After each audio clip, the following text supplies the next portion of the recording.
Hey guys, welcome back to today's video. So today we have a presidential election prediction for, of course, the year 2020 of the incumbent president Donald Trump and a representative from Hawaii, Tulsi Gabbard. So Tulsi Gabbard has been mentioned by multiple parts of the Democratic Party, especially the Bernie Sanders wing, but also some more moderate Democrats have been shown to throw out her name for possible 2020 contenders. So if Bernie Sanders doesn't run, Tulsi Gabbard likely will run, and she is a pretty much progressive woman, meaning she has the Bernie side and then she has the women vote.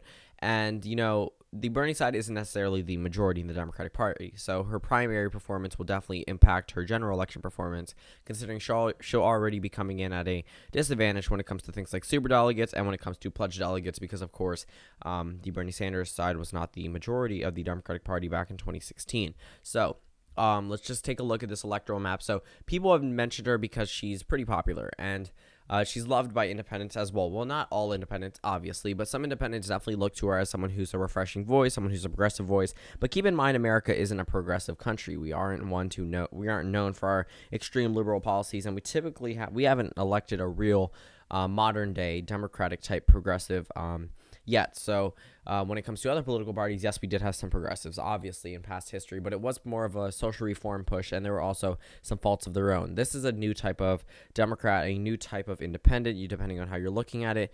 And also, clearly, there was a message sent by the DNC ruling to make an independent, you have to be a Democratic Party member in order to run in the Democratic Party. Obviously, that just makes sense.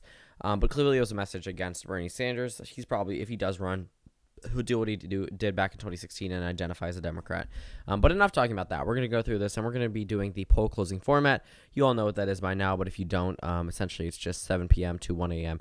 going through each state. So Indiana, Kentucky, South Carolina, Georgia, go to Donald Trump. Vermont and Virginia, go to Tulsi Gabbard. So the reason why I didn't leave Georgia is, number one, it's not an election night, so I'm not going to leave it as a swing state unless it's actually super notable to talk about. And Georgia probably isn't going to go to someone like Tulsi Gabbard, especially with a progressive idealism, which wasn't so popular in the Democratic primary. Democrats in here may not be so keen on coming out and voting in full force as if they would if there was a moderate and more centrist Democrat, someone like Joe Biden or Joe Manchin.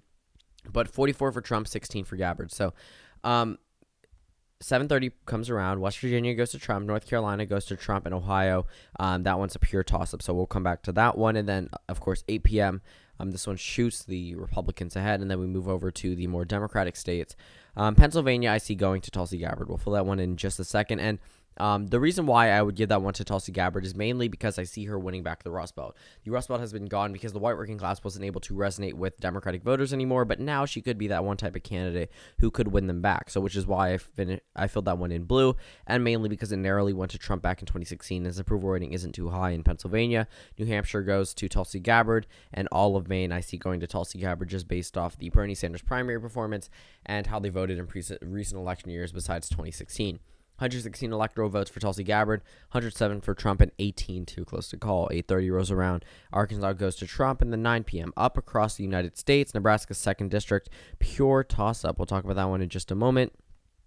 Arizona goes to, actually, I think that one could be a toss-up. We'll come back to that one. Don't know why I just clicked Vermont. New York, of course, goes to Gabbard. Michigan and Wisconsin and Minnesota, these are states I see going to Tulsi Gabbard. I mean, if Pennsylvania goes, Michigan is definitely going, and Wisconsin would likely go with the rest of them.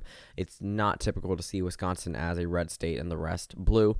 Vermont, sorry, I don't know why I confused Florida and Vermont. Florida, toss-up, obviously. Colorado and New Mexico go to Tulsi Gabbard, just based off recent election years. And then 10 p.m. rolls around. Iowa, toss-up. Nevada, toss-up like usual. And then 11 p.m., she wins her home state, of course, and then California. And now this puts her over at 273 electoral votes. So Tulsi Gabbard has already been elected the next president. Alaska goes red. And then 194 electoral votes for Donald Trump. So I still think he would hold on to Ohio and Iowa. I see him winning Ohio and Iowa very narrowly because, again, I don't think Tulsi Gabbard could do as good as Donald Trump. But I see her carrying Nebraska's 2nd District. I don't see her carrying Arizona. It's not enough to push out the Latino vote to get them out to vote for Tulsi Gabbard, but Nevada, as usual, would go to the Democrats. And then Florida is the final state I'm going to call. I'm going to call that one for Tulsi Gabbard.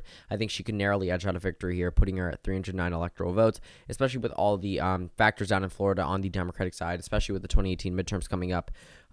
It's hard to see how Tulsi Gabbard wouldn't win Florida, especially with her appeal, but 309 electoral votes for Tulsi Gabbard, 229 for Donald Trump. Thank you guys for watching this video. Comment down suggestions below, and I'll see you all tomorrow.